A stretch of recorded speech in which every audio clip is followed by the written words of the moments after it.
Oi pessoal, Lucas Lourenço aqui. Vamos dar continuidade nas nossas aulas. Agora eu vou entrar no processo civil e vou falando de alguns temas. A gente já teve na última aula o fluxograma, então se você viu aí o procedimento comum, você já sabe como ele começa, como ele anda, como ele termina. E agora eu vou focar em algumas partes do procedimento comum. A gente ainda vai falar de recursos, eu vou ter que preparar a aula é um pouquinho mais difícil para a gente ter um slidezinho ali para cada recurso, pelo menos para falar o básico. Só que hoje eu decidi falar sobre acumulação de pedidos, que é uma coisa que a gente tem muito nas nossas iniciais e tem muito para contestar também. Então eu queria que vocês entendessem a classificação para entender a possibilidade que você tem de acumular pedidos no CPC, que é uma possibilidade bem ampla, tá? Só que você tem que, se você souber a classificação, você vai ter mais clareza na hora de contestar e também na hora de fazer seus pedidos. Então, a gente vai começar aqui na apresentação. Acumulação de pedidos, classificação. Essa classificação não tem no código, mas você facilmente consegue identificar pelo código do que eles estão falando, tá? Então vamos lá. Deixa eu passar aqui os slides. Tá, a primeira diferença que você tem que saber é entre acumulação própria e imprópria. Então, a gente tem aqui dois gêneros de acumulação de pedido que vão ter suas espécies. É importante saber o que é uma acumulação própria e o que é uma acumulação imprópria. O que é uma acumulação própria? Eu peço vários pedidos, eu acumulo demandas ali e eu quero que todas sejam procedentes. Então eu estou fazendo vários pedidos e quero que todos sejam julgados procedentes. Agora, a acumulação imprópria, eu faço vários pedidos, mas eu quero que só um seja procedente. A gente vai entender por quê. Óbvio que dentro de um processo eu ainda posso fazer acumulações próprias e impróprias, eu posso fazer vários pedidos.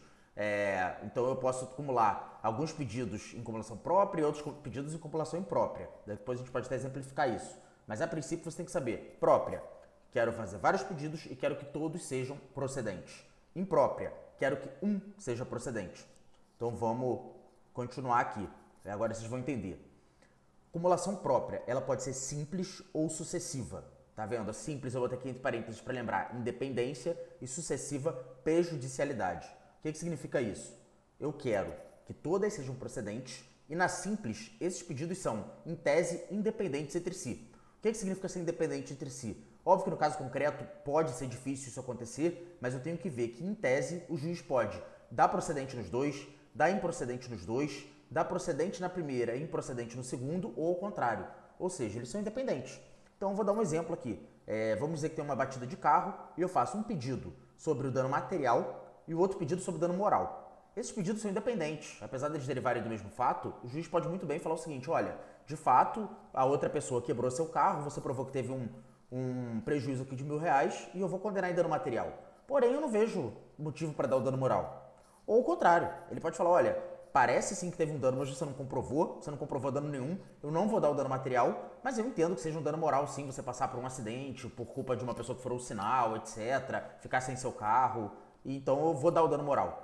Então, isso é uma acumulação própria, por quê? Porque eu quero que os dois pedidos sejam procedentes e simples, eles são independentes entre eles. Em segundo lugar, a gente tem aqui a acumulação própria sucessiva. E quando eu falo em sucessiva, eu falo em prejudicialidade. O que isso significa? Significa que eu quero que meus dois pedidos sejam procedentes, só que um pedido depende do outro.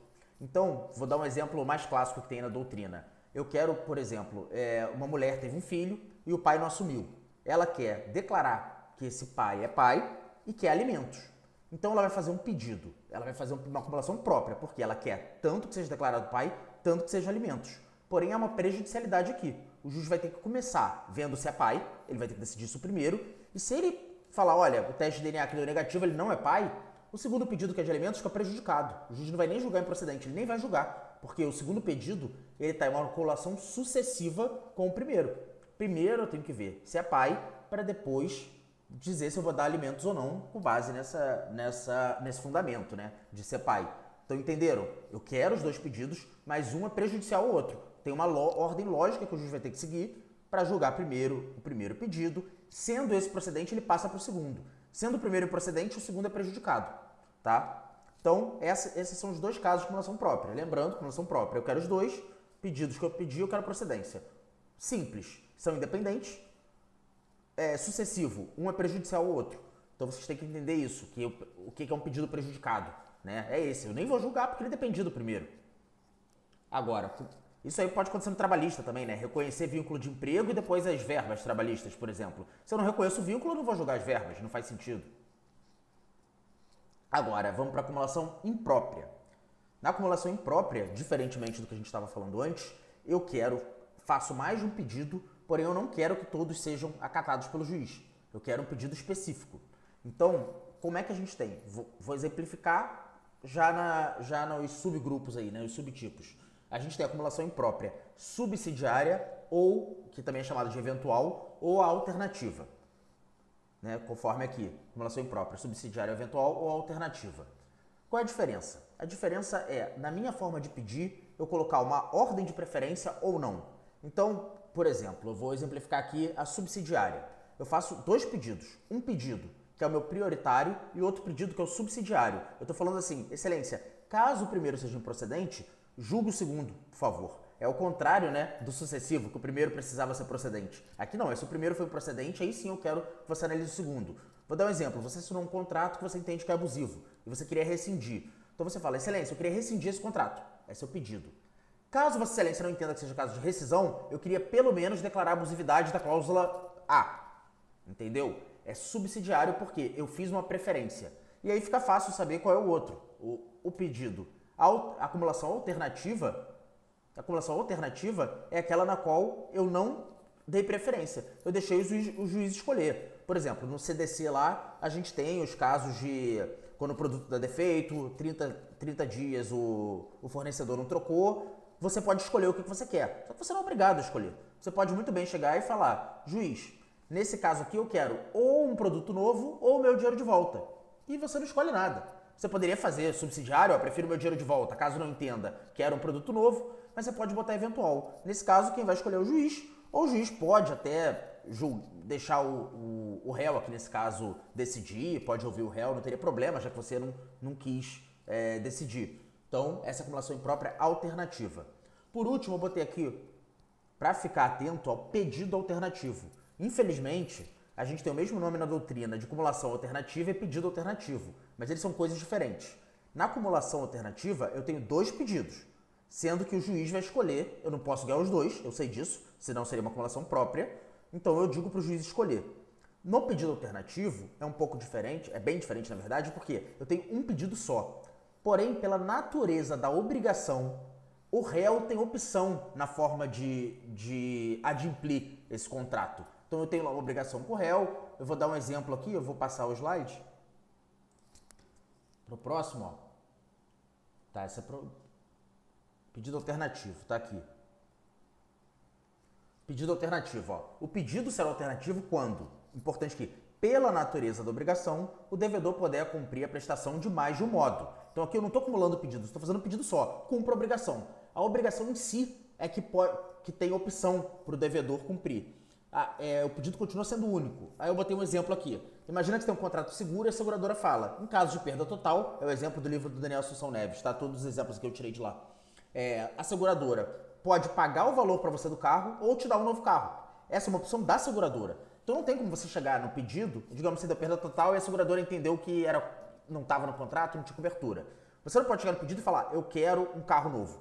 Por quê? Porque a seguradora tem opção nesse caso, pela natureza da obrigação. Então aqui você vai fazer um pedido único, quero que a seguradora cumpra a cláusula X, ou seja, que me dê um carro novo ou dinheiro. E aí, aqui o parágrafo único até diz que quando a escolha couber ao devedor, o juiz vai dar o prazo para ele dizer qual que ele quer, mesmo que o autor não tenha formulado esse pedido. Então veja, mesmo que você venha aqui nesse caso e formule um pedido já escolhendo eu quero um carro novo, o juiz lendo a cláusula vai dizer pro devedor, olha, ele pediu um carro novo, mas na verdade o que ele quer é que você cumpra a cláusula tal do contrato. Então você escolhe se você vai dar um carro novo ou se você vai pagar esse valor. Entendido? Aqui é uma classificação simples, mas é importante a gente saber na prática para entender o que está acontecendo. Eu continuo aqui no slide mostrando agora como no código isso está previsto. A acumulação, aqui o 327 ele fala não só da própria, tá? A própria, na verdade, é o inciso 1. Então ele fala aqui, ó, é lícita a acumulação em um único processo contra o mesmo réu de vários pedidos, ainda que entre eles não haja conexão. Aqui fala contra o mesmo réu, mas o STJ entende contra réus diferentes, também poderia ser, não tem problema, tá? Mas aí ele bota, são requisitos. 1. Ser compatíveis entre si. Como a gente viu, a subsidiária e a alternativa, eles podem ser incompatíveis entre si, não tem problema, né? Acumulação imprópria, porque eu não quero receber todos. Então é claro que anular só uma cláusula é incompatível com anular o contrato inteiro. Mas eu estou pedindo para anular o contrato inteiro e subsidiariamente uma cláusula. Então esse inciso 1, ele só serve para acumulação própria. Agora, os incisos 2 e 3 servem para qualquer uma, porque ele diz que o juiz tem que ser competente. É óbvio, o juiz, você não pode chegar num juiz civil e fazer um pedido civil, um pedido trabalhista, né? Não daria para acumular esses pedidos. E no 3 é que o procedimento seja adequado, e a gente tem o parágrafo 2º dizendo, caso não seja, usa o procedimento comum, o que não tem nenhum problema. E aí o parágrafo 3º até deixa claro o que eu acabei de falar, olha, o inciso 1º não se aplica às acumulações do artigo 326, que são as próximas. E aí já tem aqui, ó, é lícito formular mais de um pedido em ordem subsidiária, a fim de que o juiz conheça do posterior, quando não acolher o anterior. Foi exatamente o que a gente falou. Quando tem uma acumulação imprópria subsidiária, o juiz só vai analisar o segundo pedido se o primeiro não for acolhido, se o primeiro for improcedente. E o parágrafo único fala da outra forma. É lícito formular mais de um pedido alternativamente para que o juiz acolha um deles. Foi aquele exemplo que a gente deu do consumidor. Ele fala, juiz, ou eu quero, pode escolher, ou eu quero dinheiro de volta ou o produto novo. Eu não estou fazendo nenhuma preferência aqui. Então, por hoje é isso, bem simples. A gente vai, como eu falei, vai falando de vários temas aqui do processo civil aos poucos. E eu quis começar com a acumulação de pedidos porque é uma coisa que a gente vê no dia a dia, praticamente toda inicial tem acumulação de pedido. E para vocês saberem identificar se é uma acumulação própria, se é uma acumulação imprópria, se é subsidiária ou alternativa, se é simples ou sucessiva e também diferenciar do pedido alternativo. Ficando alguma dúvida, é só deixar aí. Um abraço.